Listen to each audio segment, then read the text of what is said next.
If you look at the PowerStore product, it's really focused on low TCO with the industry's best deduplication capability and simplicity. And pairing that low TCO simplicity with the simplicity of Nutanix, I think is going to be a strong combination for customers that are looking to, simplify and drive cost efficiencies into their private cloud.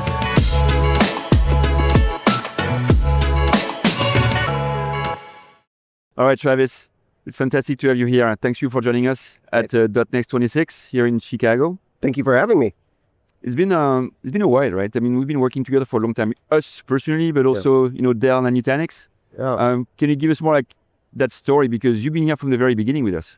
Yeah. First of all, you and I have been working together for a while, 10 plus years. Yeah. But the Dell Nutanix relationship is even longer than that. I remember starting to have conversations with Nutanix way back in 2012. And in 2014, we actually launched the first joint Nutanix and Dell solution. Dell was the first server OEM to work with Nutanix, take Nutanix, put it with the PowerEdge server, sell it as an appliance. It was a great business for us. Really leveraged the strengths of the two companies, the innovation on the Nutanix side, the strong server franchise on the Dell side. And in the ensuing, decade plus, the relationship has really deepened and evolved. You said something yesterday when you were talking about Nutanix meeting people where they're at. And I think the best example of that is in the last year, we were the first company to work with Nutanix on bringing external storage in the form of PowerFlex to Nutanix. And so I think about the history of the relationship, from early days with smaller customers, a couple of nodes, handful of nodes, to Nutanix with PowerFlex, where these customers are running tens or hundreds of nodes, and they're, Fortune 500, Fortune 50 customers. I mean, spanning the gamut of private cloud for customers of all shapes and sizes, bringing simplicity, bringing choice, meeting customers where they're at. All of that, I think, is a testament to the length of the relationship. So, I mean, how do you see kind of the combination of, your solutions on infrastructure and our solutions on platform, kind of just helping customers get to the next stage, right? Nutanix has experienced some really good growth in the last couple of years. PowerStore on the Dell side has experienced massive growth in the last 2 years. We've had 9 straight quarters of double-digit year-on-year growth, 19,000 customers on PowerStore. And if you look at the PowerStore product, it's really focused on low TCO with the industry's best deduplication capability and simplicity.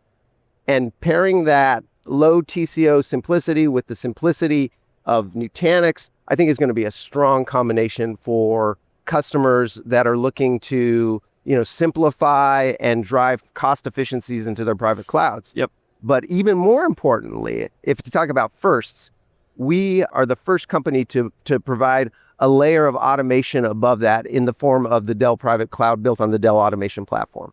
And if you look at that capability from Dell, it's a product that really simplifies the deployment, the composability, the recomposability of the infrastructure layer, so server, storage, networking. You pair that up with the simplicity that you provide on the Nutanix side. I mean, it's like chocolate and peanut butter. How do we make it easy for customers to not optimize what they have, but prepare what they have for what's coming next, right? And this is all about modernization, getting ready for, a hybrid cloud, getting ready for cloud native containers.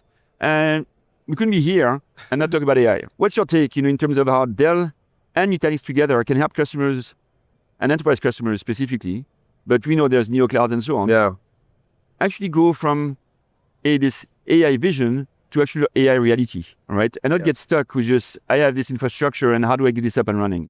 If you look at Dell, we have a great generative AI business built on our PowerEdge servers. The GPU accelerated servers have been a real success for Dell. The traction we've had has been with the neo clouds and starting to have traction with enterprise. So we have 4,000 Dell AI Factory customers. So 4,000 Dell AI Factory customers. That's right, 4,000. Awesome. Wow. And so in those conversations, what we've heard again and again is that customers are really struggling with two things. One is data management and how do I curate and pipeline and vectorize and, frankly, figure out what my unstructured data is, so that I can utilize that to take the massive knowledge of a model that's been trained on the internet and augment that with the knowledge of my enterprise. Yep. The other issue that they have is just simplicity in the infrastructure. And if you go from a world where you need sort of transactional storage to a world that you need transactional storage and unstructured storage, and you need data management, and you need infrastructure simplicity, and you need to be able to operate it in a multi-tenant environment, very cloud-like, it's a huge opportunity, I think, for both Dell and Nutanix to take the simplicity that we've provided on the private cloud. The private cloud is the foundation on which you run your business, and whether that business happens to be virtualization, whether it happens to be cloud native, whether it happens to be generative AI, it's simple and it just works.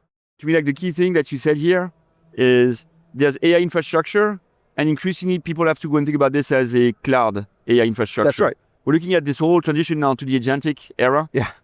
It's not about having a big AI factory to go actually do a few train and optimize a few models. Oh. It's now an AI factory that's running thousands of agents, tens of thousands of agents. And it has to be going all the time. I mean, we're just here, right, looking at some of our demos, Yeah. right, where one of my PM was basically spinning up Nemo clouds like this and just counting the billions of tokens being consumed as their agents were running around doing things for her. Yeah.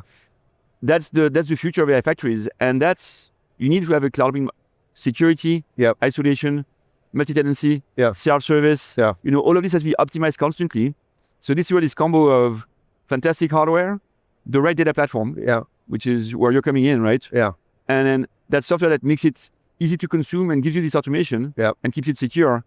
I mean, there's a lot to be done there. Yeah, I think that the opportunity is immense, and I think Dell and Nutanix have the opportunity to collaborate on data management. You look at the Dell AI data platform. We have a capability called the Dell orchestration engine that does pipelining, vectorization, model management, and metadata enhancement for unstructured data. All of that is necessary to be able to take that enterprise knowledge and make your generative AI smart about your company and not just smart about what it learned on Reddit. What do you see next in terms of where we can take this in terms of this close partnership? I think that the opportunity is to meet customers where they're at.